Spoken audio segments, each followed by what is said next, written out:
انہی میں سے ایک اہم ضرورت، گھریلو ضرورت،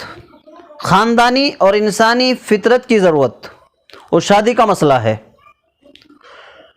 اور یہ ماں باپ کا ایک اہم فرض اور ایک اہم ذمہ داری ہے۔ جب اولاد شادی کے لائق ہو جائے تو ان کی شادی کا بندوبست کرنا۔ بہت ساری مرتبہ ایسا ہوتا ہے کہ نوجوان لڑکا ہے اور شادی کی عمر کو پہنچ چکا ہے، والدین چاہتے ہیں کہ اس کا اچھا رشتہ کر دیا جائے، شادی کر دی جائے، اسی طرح لڑکی کا رشتہ۔ تو ماں باپ کے آرزوں تمناؤں کے بعد، کوششوں کے بعد کوئی مناسب رشتہ نہیں ملتا، پریشانی ہوتی ہے، اور ماں باپ رات دن اس سلسلے میں پریشان رہتے ہیں۔ نکاح اور شادی کے سلسلے میں جو بہت ساری پریشانیاں ہیں، ان میں سے ایک اہم پریشانی یہ بھی ہے کہ وقت پر مناسب رشتہ نہیں ملتا۔ حالانکہ یہ بات سمجھ لو طے ہے کہ جوڑا اللہ کی طرف سے طے ہے، جو بھی رشتہ قسمت میں اللہ نے رکھا ہے وہ وقت پر ملے گا، لیکن ہماری تلاش کی کمی ہے، اور وقتی طور پر اس میں کچھ رکاوٹیں آ جاتی ہیں، کچھ دیری ہو جاتی ہے،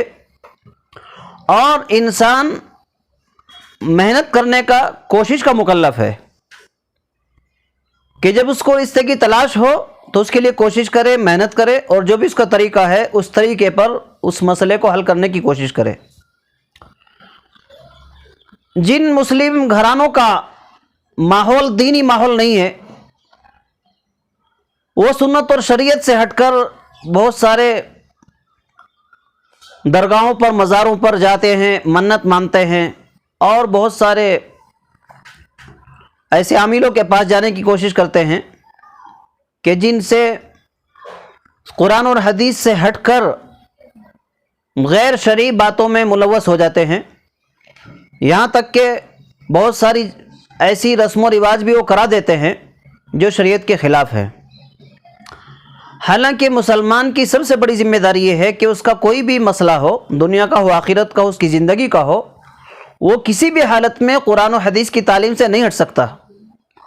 اس کا ہر کام قرآن و حدیث کی روشنی میں ہونا چاہیے، اور جہاں تک گنجائش رکھی ہے شریعت نے بس وہاں تک جانا چاہیے، اس کے آگے نہیں۔ قرآن و حدیث میں، سنت اور شریعت میں بہت ساری دعائیں ہیں، بہت ساری مشکلات کا حل بتایا گیا ہے، ان کو بھی اختیار کرنا چاہیے۔ بلکہ مسلمان کو ہر ضرورت کے وقت اللہ کی طرف پہلے متوجہ ہونا چاہیے۔ کوئی بھی ضرورت ہو، کوئی بھی مشکل ہو، کوئی بھی پریشانی ہو، اس کا حل سب سے پہلے اللہ سے مانگنا چاہیے۔ اسی طرح رشتوں کے بارے میں آپ کو بتاتا ہوں کہ جہاں ہم دنیا کے اعتبار سے اس کی کوشش کریں گے، رشتہ تلاش کریں گے، اور کسی کے ذریعے سے رشتہ جوڑنے کی اور رشتے کی بات چلانے کی کوشش کریں گے، اسی کے ساتھ ساتھ ایک اہم دعا میں آپ کی بتاتا ہوں، قرآن پاک کی دعا ہے، اور یہ عمل بہت ہی مجرب اور کامیاب عمل ہے، اور اللہ کی ذات سے امید ہے کہ اس عمل کو کرنے کے بعد جو بھی نوجوان لڑکا یا لڑکی شادی کے لائق ہیں اور ان کو رشتے کی تلاش ہے تو اس عمل کو کریں، چاہے وہ لڑکا لڑکی خود اس عمل کو کریں، چاہے ان کے ماں باپ کریں، تو انشاءاللہ تعالی یہ مسئلہ بہت جلد حل ہوگا۔ دعا یہ ہے، قرآن پاک کی آیت ہے، وَهُوَ الَّذِي خَلَقَ مِنَ الْمَاءِ بَشَرًا فَجَعَلَهُ نَسَبًا وَصِهْرًا وَكَانَ رَبُّكَ قَدِيرًا۔ یہ قرآن پاک کی آیت ہے،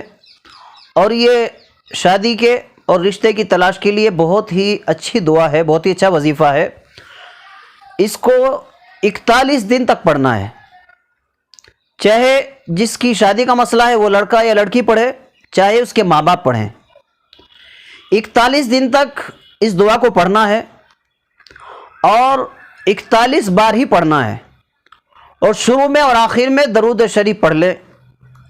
اور شروع میں اس کے بسم اللہ بھی پڑھ لیں۔ تو اس انداز سے اس کو پڑھیں کہ پہلے 11 مرتبہ درود پڑھیں گے، پھر بسم اللہ الرحمن الرحیم پڑھیں گے، اور پھر یہ دعا پڑھیں گے، وَهُوَ الَّذِي خَلَقَ مِنَ الْمَاءِ بَشَرًا فَجَعَلَهُ نَسَبًا وَصِهْرًا وَكَانَ رَبُّكَ قَدِيرًا۔ اس آیت میں جو مفہوم ہے اور جو اللہ تعالیٰ نے اس کے اندر مطلب بیان کیا ہے، اس کا ایک مختصر مفہوم بھی آپ کو بتا دیتا ہوں کہ اللہ تبارک و تعالیٰ کی ذات تو وہ ہے جس نے انسان کو پانی سے پیدا کیا ہے، اور اللہ تبارک و تعالیٰ نے انسان کو پیدا کرنے کے بعد اس کو نسب والا بنایا، خاندان والا بنایا، اس کی نسل آگے چلی، اس کا نسب چلا اور اس کا ایک خاندان بنا، اور اس کو دامادی رشتے والا بنایا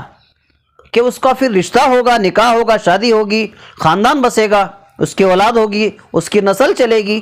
وَكَانَ رَبُّكَ قَدِيرًا، اور آپ کا رب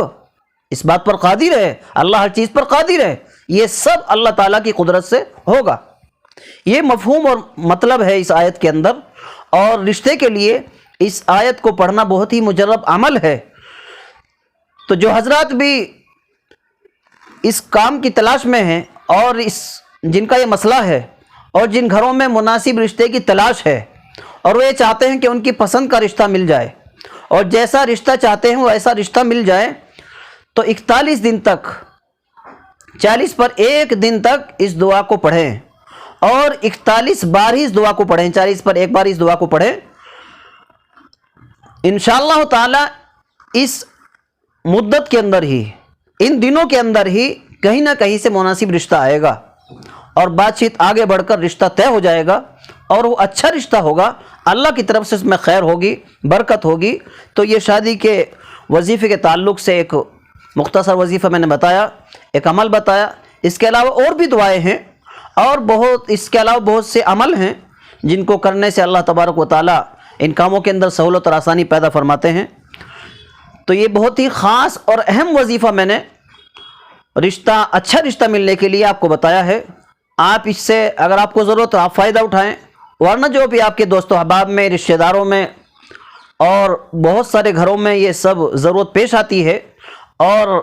ہر وہ والدین اللہ نے جن کو اولاد دی ہے اور جن کی اولاد شادی کے لائق ہو گئی ہے، وہ اس بات کے فکر مند رہتے ہیں، اور ان کے اوپر ایک ذمہ داری بھی رہتی ہے۔ تو یہ عمل، یہ وظیفہ آپ ان کو بھی بتا سکتے ہیں،